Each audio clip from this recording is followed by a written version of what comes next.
Alright guys, let's get right into it.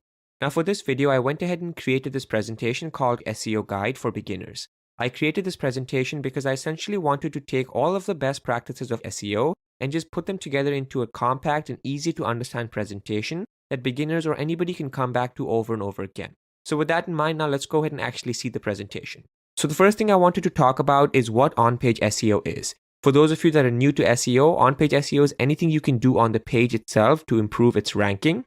Performing on-page SEO allows Google to understand what your website is all about. And in my opinion, on-page SEO is the best starting point for most beginners. Why I say it's the best starting point for beginners is that whenever you create a website, blog, anything that you start in terms of a business, the first thing you do is create content, right? So you want to make sure that you create content that is optimized. And that's why most beginners can start with on-page SEO, because they have to make content. You can't get around it, okay? So that's why, in my opinion, it's the best starting point for most beginners. The next thing I want to talk about is to show you a case study that we both can follow along to show you how a website ranks for a particular term high on Google search, what they're doing right, and how we can emulate them.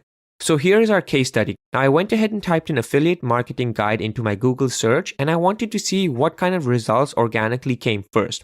The first result over here is HubSpot, which is a really big CRM, so I'm going to go ahead and ignore them. But this second result is what I'm really interested in. How did this website, influencermarketinghub.com, beat all of the other websites organically and rank second for a very competitive term? So the very first thing that this website did, and the very first tip I have to offer for on-page SEO, is to include keywords in title and description. So let's say, for example, you're going after affiliate marketing guide like these guys are. We can see right off the bat, their title says the ultimate guide to affiliate marketing, right? They front loaded their title with the keyword. And then in their description over here, we can see it says affiliate marketing can be a lucrative revenue stream. Here's the guide to affiliate marketing. So they have a keyword in their title and a couple times in their description also, okay? So you want to make sure that the title and description for that page have your keyword in them.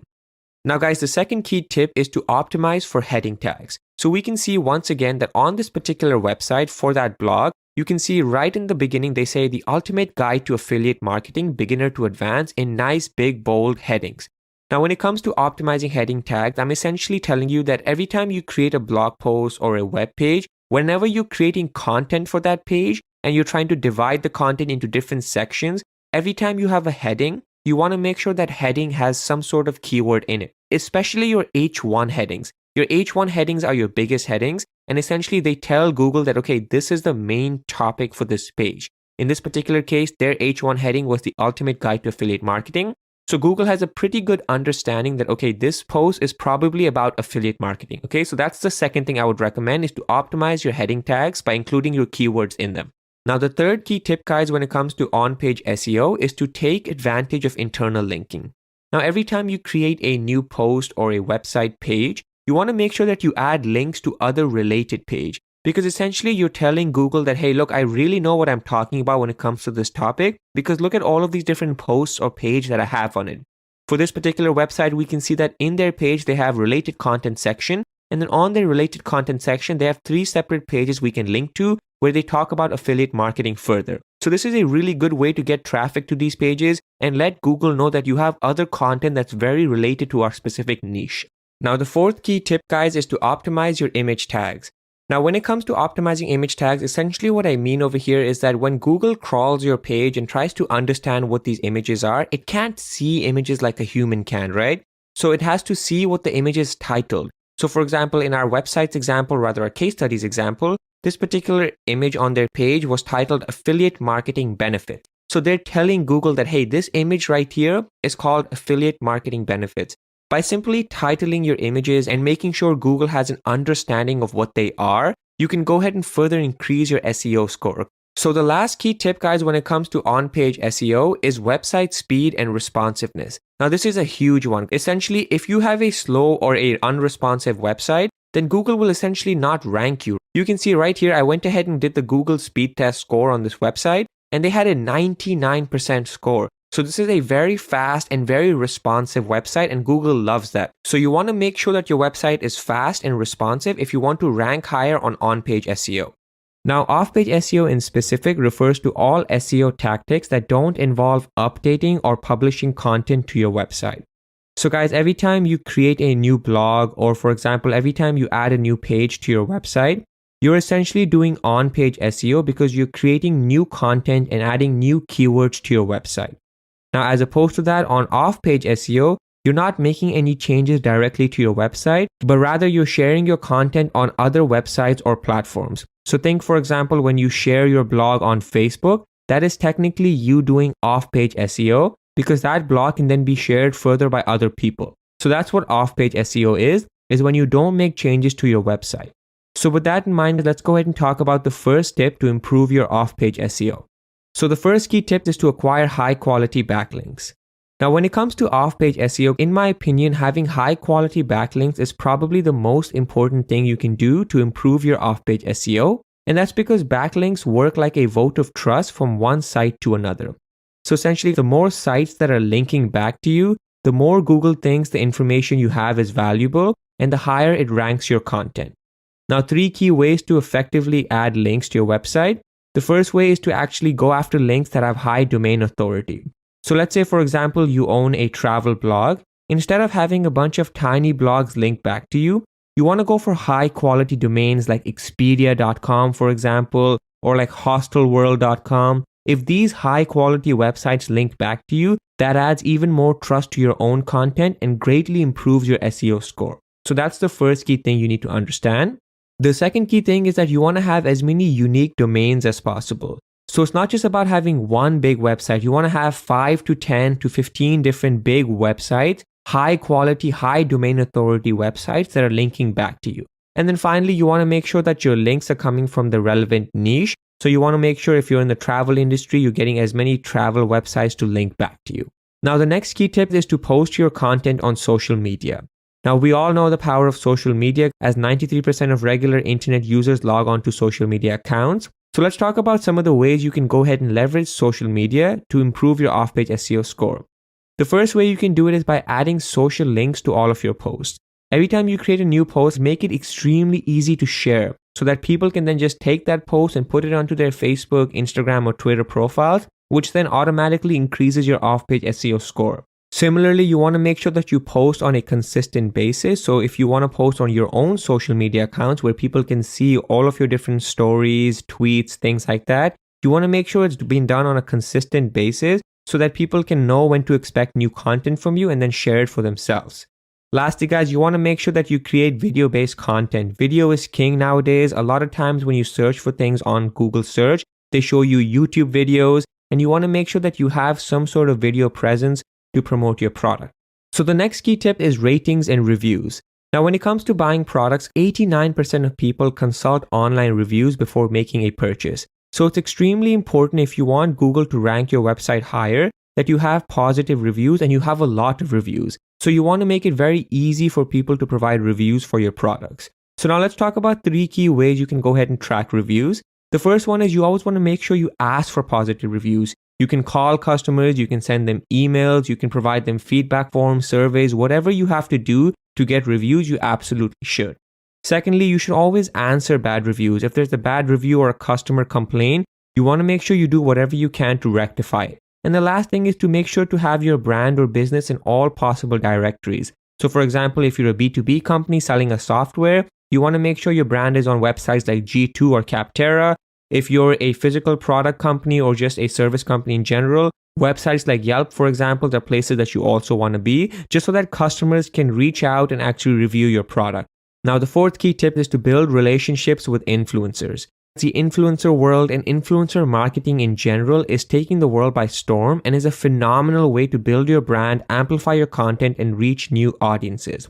Nowadays, the creator economy is the big hype. You have individuals, mom and pops, all these different people that are creating brands on Instagram, TikTok, YouTube, and you want to make sure that you find these influencers and make partnerships with them so that you can promote your own brand. You want to make sure that these influencers are obviously in the same niche as you. You want to make sure you have a stable and good relationship with these people, and you want to build long-term trust with them. And the more you do so, the greater your off-page SEO score increases because essentially your audience is increasing. More people are hearing about your brand through these influencers. Some of the key platforms to find influencers are Instagram, YouTube, TikTok. There's all kinds of platforms, and I highly, highly recommend you find influencers for your own brand to increase your off-page SEO. Now, the last key tip is to create paid promotions on your content. So with paid advertising, you can help great content that you create gain exposure and traction. So let's say, for example, if you have a blog, infographic, cheat sheet, or data sheet that you want people to see, you can simply just run a Google ad, Facebook ad, or LinkedIn ad on that piece of content. And in the short term, it might not affect your SEO, but in the long term, because all of these people have seen this content because of you advertising it, they might come back to your website. They might refer other people to your website. So paid advertising is a great way for long-term increase in off-page SEO. So that's what I would recommend. Now, when it comes to technical SEO, it's essentially the process of optimizing your website to help search engines like Google find, crawl, understand, and index your pages. The goal with technical SEO is to be found and improve rankings. Think of technical SEO as something you really focus on in the beginning, where you make sure your website is set up properly, your sitemap is good, all of your pages are being crawled, so on and so forth. And then over the long term, you just monitor its health and make sure that everything is working as intended. So essentially, technical SEO in a nutshell, make sure that all of your pages are being found by Google and nothing is being hidden.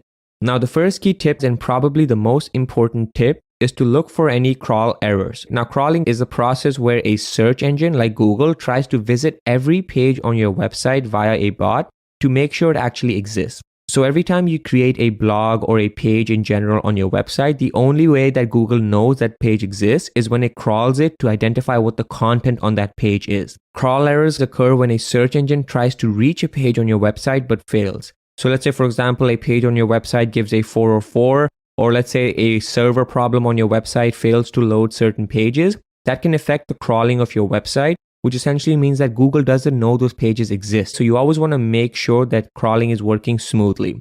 Now, you can quickly identify any crawl errors that exist through your website through Google Search Console, which is a free tool that Google offers for everybody that owns a website, where you can go ahead and monitor the health of your SEO for your website. So I highly recommend you check this tool out and create an account. Now, the second key tip is to make sure you're using HTTPS, which is a security protocol that Google really likes. Now, the way that you can check if you have this on your website is if you see this padlock icon next to your domain name, that means that you are secured and are using the HTTPS protocol. So make sure you have that, because Google has confirmed that it's a lightweight ranking factor since 2014. I went ahead and attached this screenshot from Google's website themselves, where they essentially say that we've seen positive results, so we've started to use HTTPS as a ranking signal.